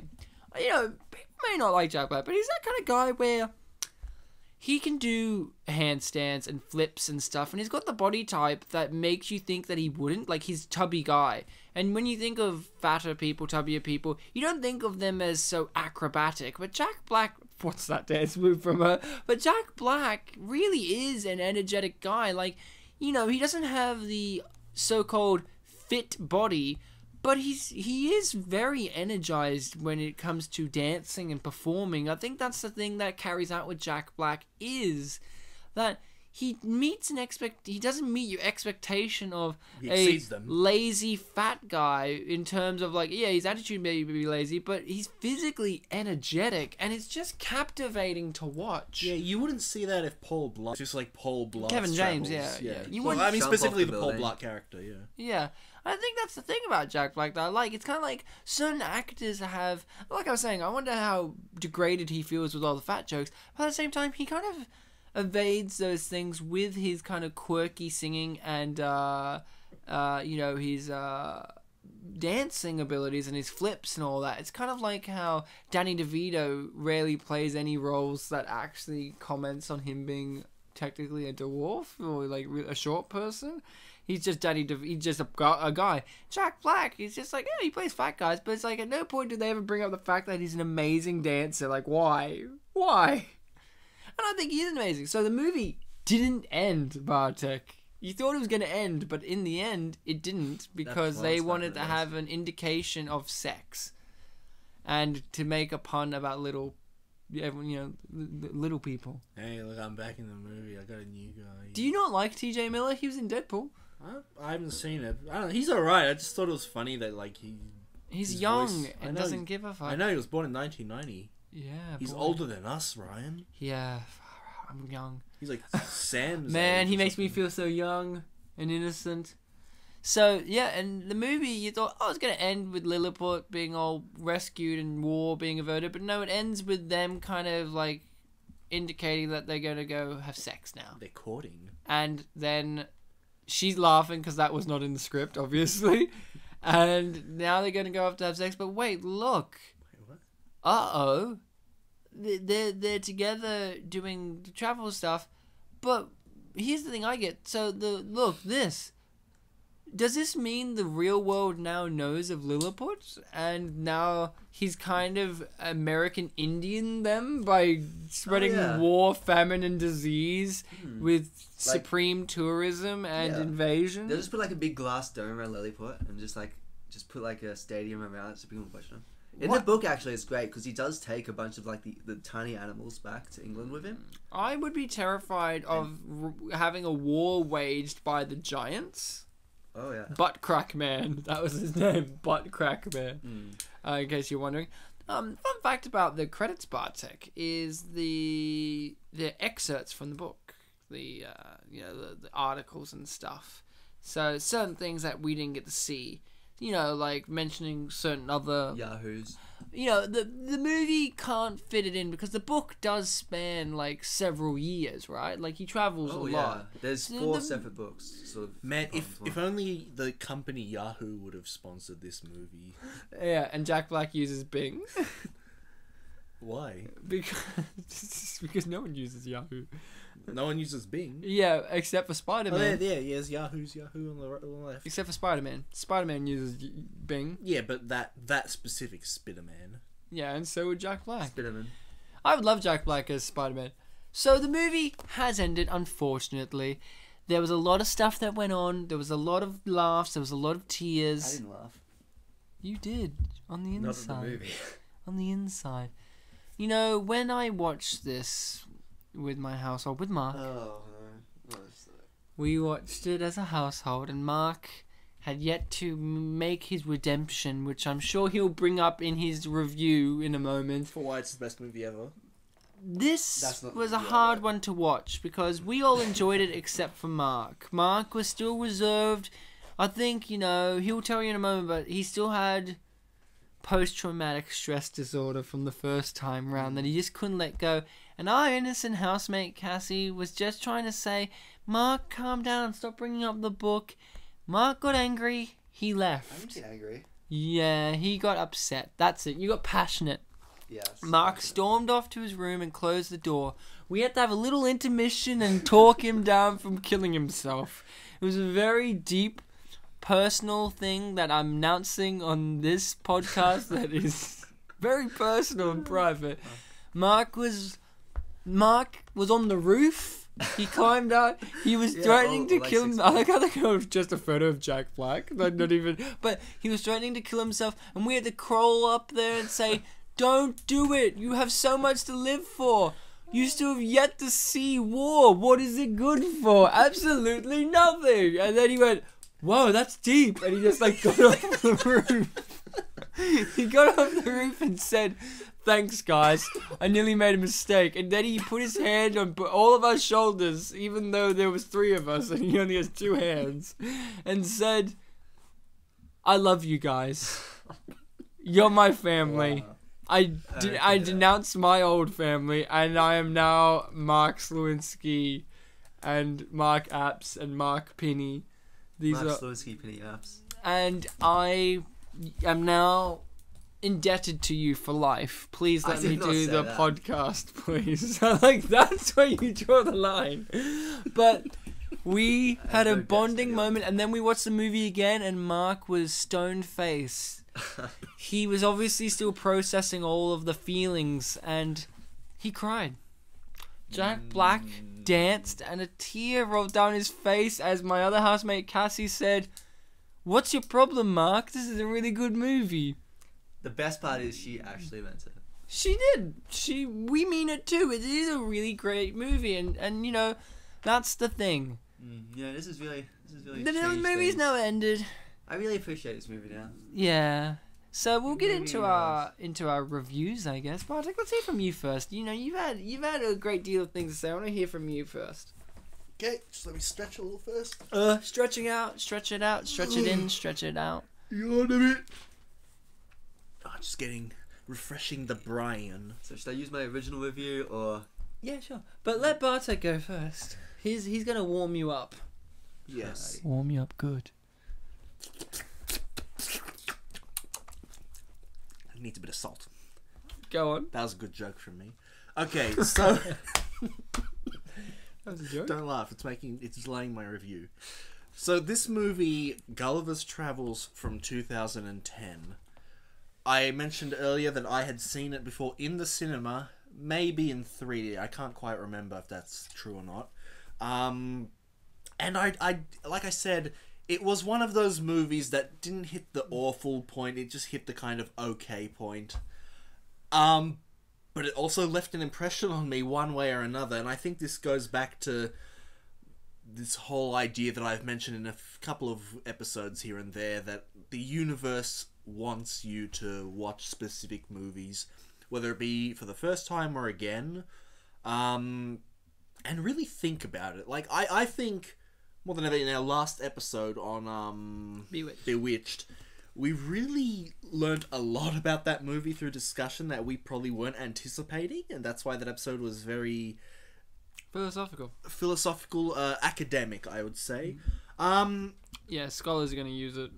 So this movie, we learned a lot about other cultures, I suppose you could say. You know, Mark was commenting that this movie's area, Lilliput and Bephusia, was that what it's called? Yep. Bephusia, and whatever the last one, Bom Boom Bim Bang. Okay, racist. Bom Bom Bing Bang? Okay, stop being racist. Stop being racist. Okay. All the Bom Bom Bing Bang people are going to get angry. We're going to get letters. They don't know the address to send them, but I know they will send letters. Well, they know all your names now. Shit.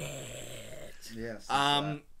We learned a lot about other cultures, and we also learned comedy. Like, this movie, even though it was after year one, the comedy was different. Whereas that one had the very... We kind of were debating whether we agreed with this or not, but Monty Python-esque humour at times. And it also had a dynamic with two main leads. We had Jack Black and Michael Cera, whatever you want to call him, which gave like two different comedic performances, and that kind of meant that in that movie, Jack Black was very much on the extreme end of like dumb and being comedic and loud, whereas Michael Cera had the more straight man points. Whereas this movie, we actually saw Jack Black as he pretty much usually is. Like, he's the lead, he's the only one, so he has both those points of being funny, but also being realistic and someone that you can put yourself in the shoes in, even though those shoes are very giant to certain people. Yeah. So we saw his comedic performance here, and he played it kind of like you would expect from a movie from that era. You know, he was a main character that had a job, but he wasn't he's settled in the position that he was in, but he could have gone for more, but his personality didn't allow him to get more. I'm sorry, Ryan, you look really tired. I'm not tired. I'm absorbing what you're saying and trying to apply it to my life. Oh, I see. Because that's what our content is all about. So the big message that I was leading up to here is the idea of, you know, big guys, little guys. He felt like he couldn't make a change in his world because the only people he was bigger than were the little action figures in his house. And, yeah, and we didn't comment on it because we were talking, but at the very beginning of the movie, during the opening credits when we saw New York, that was all stop motion, right? Yeah. Like, do you actually agree with that? Like, I don't know. I don't think it was. We'll watch it again a bit later. But alright, guys, start the episode again. We're going to do the podcast from the top. Go! Hi guys, welcome to Spin Polish. Hello, listening people. So on this show, we... big guys, little guys. So when he got to the island, not only, you know, was he gigantic big guy to all these little people... I didn't say midgets this time. But he also got to... They were jumping to conclusions. They were feeding him things that make him feel better. Like people, yeah. Like people. So, as you can tell from what I've just been talking about, this movie is about friendship. Oh, good. Is that in your rating? And friendship ties it into so many other classic movies, like Kangaroo Jack. So I give this movie a nice, big Kangaroo Jack, but a very tiny Kangaroo Jack wearing a helmet, sunglasses, and a parachute while peeing on Billy Connolly. What a weird thing to say. I don't know why you said that. So, I'll go into my review. We'll get to you, Mark. Well, you're lucky last. I loved this movie, of course. I described it as a fever dream. It is very similar to me in the regards of the film Just Visiting, in terms of you watch it and you instantly forget about it, but that's not a negative critique. That's a positive, because sometimes you need movies just for the moment. The quintessential popcorn movie. And just because it is a quintessential popcorn movie does not mean it isn't a marvelous piece of art. The best pieces of art sometimes are the ones that you just have in your house, but you don't necessarily sit down and analyze them each day. They're just there. That's this movie. It's just there. Jack Black is just in it. Billy Connolly is just in it. Everyone is in it. This movie was so emotional that I refused to sleep because of it. And that may damage me later down the line. I mean, who knows? But I know now that I want to start a fight club because of this movie, because my imaginary friend told me to. This is a movie.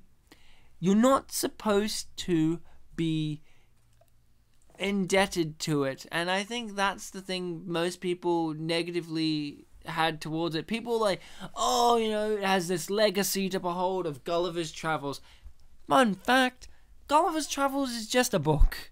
And this is just a movie. And you know what? We live in a time where how many people read Gulliver's Travels, the book? Exactly, right. But how many people have watched the movie? Yeah, that's right, lots. 2 and 3. Yeah, exactly. So, bam.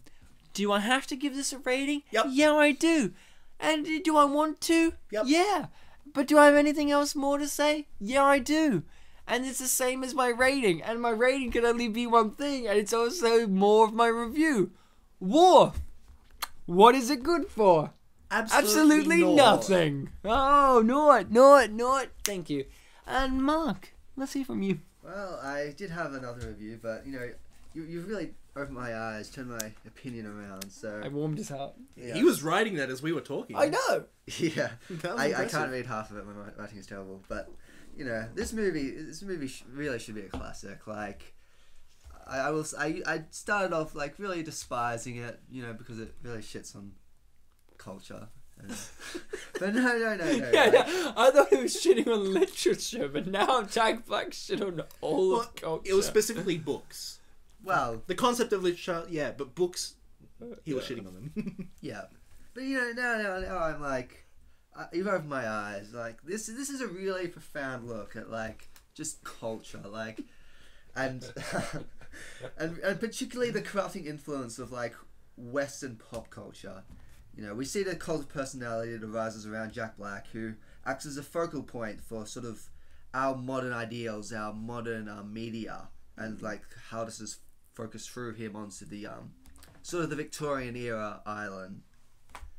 And really the size difference emphasizes sort of the impact he can have on them. Like it's sort of like in the mailroom, like you were saying, I like your point about how he has the action figures, and that's sort of like the limit of his control over his own life.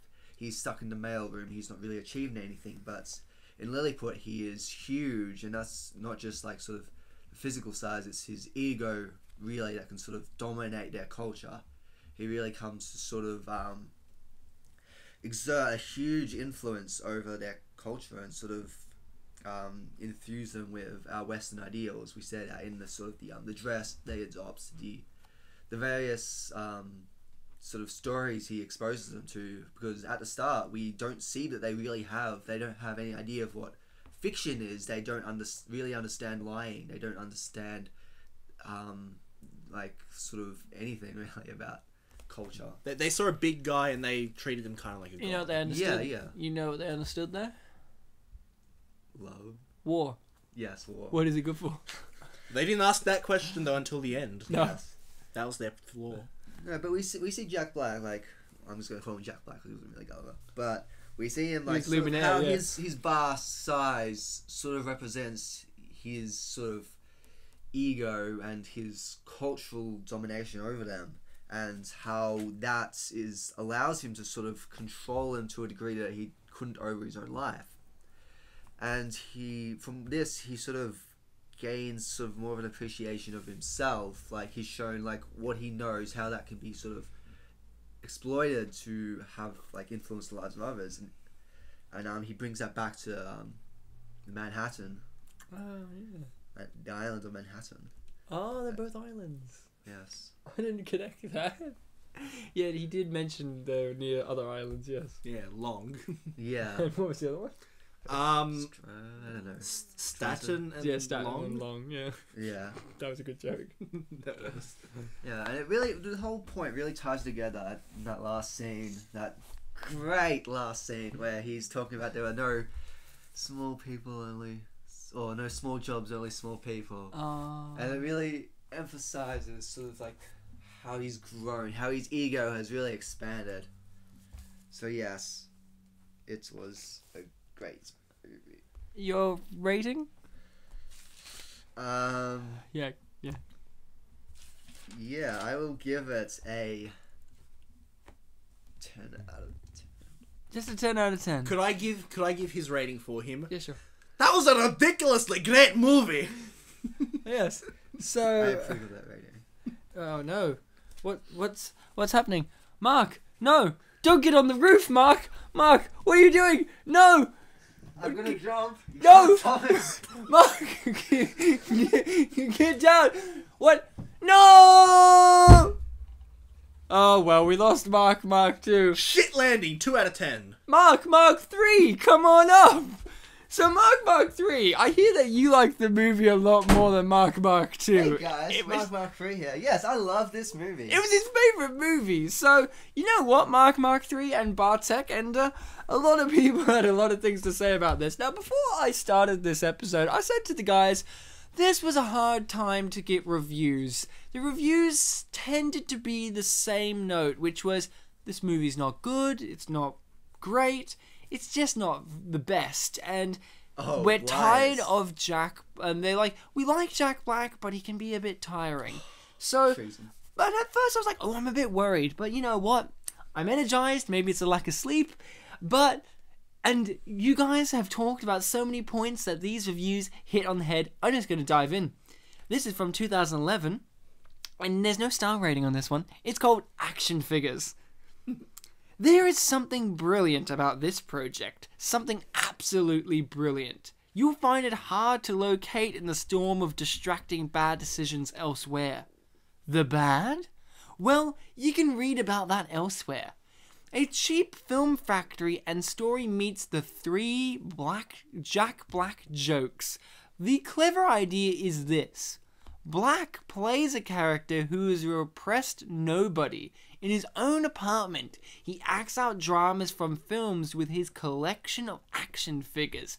He goes to sleep and dreams, maybe not because the fantasy doesn't need an explanation. He ends up in a land full of people the size of his action figures. Once there, he tells them stories about himself drawn from all those movies, with him as the hero. They believe him, of course. This is somewhat interesting. The brilliant part is how he inverts the inversion by having the little people on stage reproducing scenes from the film with him as the hero. Later they build him a replica of his world as filtered through his lens. The idea is pretty cool and would have been worthy of something like Schenectady with Philip Seymour Hoffman. Sorry, what? Schenectady. It's a movie. It's like a really acclaimed art movie. It's like, you know, water drop mark of greatness of art cinema. With Philip Seymour Hoffman. How this could have been spliced to Swift's original version is too delicious. Swift was vulgar, offensive, and unsettling in his truths. There is none of Swift here. Yeah, there's none of Swift here. I actually would have preferred seeing Travolta's Scientology disaster again, rather than this. Cool idea, though. Wait. Okay, yeah. And he does rate it. Ted's evaluation, 1 out of 3. You can find something better to do with your past, something better to do than this with your life. 1 out of 3 Ted's evaluation. Well, you know, it wasn't John Travolta's Excuse me? Scientology disaster. 7 out of 10. Gosh, aren't we being a little all too serious in these reviews? Ooh, is that yours? No, it's from 2011. Gulliver's Travel is fun, a fantasy not taking itself seriously light comedy. Yeah.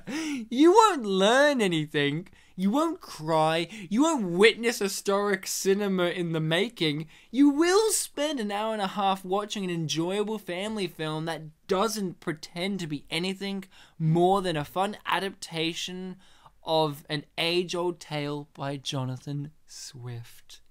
I marked the film 7 because I enjoyed watching it. Isn't that enough? Must everything be critiqued so much that we lose enchanting family films that just cheer us up momentarily? Sometimes, now this might upset the media studies students who seem to be taking over IMDb these days. Sometimes I don't want to have to concentrate on plots and subplots. Sometimes I just want to watch a film and escape for a bit. Is that okay with you? Must everything be a cans fodder? If you want to have fun and watch a dumb romantic comedy, watch Gulliver's Travels. Dumb romantic comedy. I wrote that in my original review, actually. If you're an over-serious, sneering and they meant to write skeptic, but they wrote Septic. If you're an over-serious, sneering septic, don't. It's that simple, and that's the end of their review. You know what's great? A friend of mine once went onto the Immunisation Australia Facebook page, and she was asking them, "Hey, how do immunisations work?" just to see how they'd answer, and they went into this whole tangent about septics arguing with them. And I just responded in the comment skeptic asterisk markers and correcting their spelling. Well guys, this next one's a bit of a long one, but it is worth it. I feel like this one is a quintessential review that kind of summarizes what we've said and fills in the blanks. Say it Now, to me. it's from 2010. The movie just came out. It's a 7-star review. It's called Enjoyable But Could Have Been Great. See, even the title gets what we're going on about. Now, this review may contain spoilers. Ever since I saw the trailer, I wanted to see Gulliver's Travels. I love Jack Black. I love Amanda Peet. I love the story. Turning Gulliver's Travels into a 3D movie seemed like an excellent idea. At first. The story begins in New York. Jack Black, Star Wars and Guitar Hero geek, has been working for 10 years in the mailroom of a big publishing company. He's secretly in love with an editor for travel stories, Amanda Peet, and applies for a writing job just to impress her. He gets it eventually by stealing text from an article from the Time Out website. Soon he heads for the Bermudas for his tryout assignment. His what? For his tryout assignment, writing about a man who knows the secret of the Bermuda Triangle. Oh yeah, that's what it was about. I forgot about that. Jack almost dies in a big storm and ends up on a beach surrounded by many people. Yes, Jack Black has arrived in Lilliput Land, where he will become the hero who saves the land from a nearby evil kingdom. No spoiler there. Jack Black is the guy you love to love, and as a fan, you really hope that Gulliver's Travels is as good as the trailer promises. Unfortunately, it isn't. Although Jack must use his dick to stop a catastrophe. Like in the original book, and he gets a tiny Lilliputian right in his ass, this actually is a family-friendly movie. Too bad, I think, because the story that is presented is too safe to be satisfactorily entertaining and is almost without any suspense or surprises. The best part is the opening credits. That's what they say. Here we see famous scenes from Manhattan filmed with a special camera lens so it all resembles a miniature city. It's an almost poetic beginning that is in firm contrast with the rest of the story Oh, that so it wasn't seems stop motion. chaotic and rushed. When Jack arrives in Lilliputland, he does all the things you expect him to do. He starts out as a prisoner, becomes the hero, falls out of grace, and leaves Lilliputland, only to return and be the hero one more time by entering a wild, wild west-like confrontation. Some of the fun scenes with the tiny Lilliputians really work. The table soccer scene, for instance, as seen in the trailer. And there's also a nice scene in the theater that includes some funny spoofs on famous 20th Century Fox movies like Empire Strikes Back and Titanic. In Lilliputland, Jack makes his own Times Square, complete with posters from famous movies and musicals. Real funny. The problem with Gulliver's Travels is that all the elements are there. The advantages of being a giant, the love story, the scene with the boats on a string. But why is the story so unimaginatively predictable? Just when things become interesting, a different problem should be solved by a hero. The story goes to the left, then to the right, and could therefore use more scenes that prepare you for all the exciting things that are about to happen. Nice example of this is when Jack gets banned from Lilliputland. He's moved away by boat and arrives in a land not filled with tiny people, but with very large people. That Jack Black really fancies a man. Like, they just skip over that. They just go, there's no suspense here. And the main love story that Jack Black really fancies Amanda Peet, that I can understand. I can also believe that Amanda Peet thinks that Jack Black is a real nice bloke. but that she's secretly in love with him as well. That wasn't convincing at all. True, Gulliver's Travels wasn't made to earn Oscars, and in the end, it's a nice family movie for the upcoming holidays.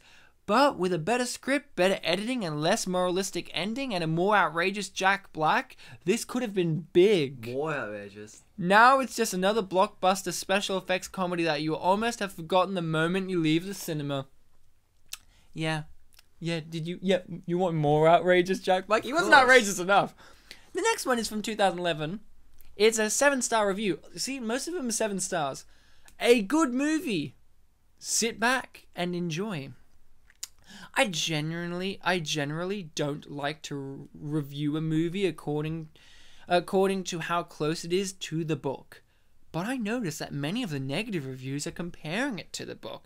So to answer those comparisons, number 1. The movie is rude and crude and a disgrace to the classic. I assume they have either not read the book or read some sanitized, abridged children's version of the book. Not only does the book contain crude parts in the movie, crude parts that are in the movie, but the book is more crude and descriptive. The movie didn't add potty humor, but took out most of the toilet humor from the book, actually. There's actually like some great scenes in Brobding Nadeline of Giants in the book where like the giant women sort of use him as a sex toy. Oh, good. Yeah. 2, the movie only had Gulliver rather than many islands in the book. True. But the book had years between adventures and would have been a lot to try and put into one movie. Besides, the second half of the book sucked. Somewhat joking, somewhat serious. Anyway, back to reviewing the movie. It's a good movie, but not great. They did a good job changing from the 18th century to modern times. If you are looking for a fun Jack Black movie, you won't be disappointed. And this movie inspired a couple of my friends to even read the book. Yeah. And this is the last review. I ended on a negative one, because there was a lot of them, but this was a negative one that I didn't choose because of the vile nature of it, but the innocent nature of it and the sheer randomness. It's not the most random, but just the title. my 363rd review. Pretty awful. Even the 8 to 10-year-olds weren't impressed. 2 stars. Man, that guy should be more confident about his reviews. Special effects doth not make a movie, and this is so lightweight as to be nigh on pointless. The film is nicely designed, etc., but so lacking in anything beyond basic pop culture references that it just becomes nearly meaningless. Jack Black is very one-dimensional, and the rest of the cast try hard but look somewhat embarrassed by the whole affair. It suffers most in that it just isn't funny or that much fun, or by being a pop version of Gulliver's Travels, it destroys what made the original magical. This could have been good, but suffers from too many cliches and a lack of good script, and really some pretty second-rate over-the-top acting from all involved.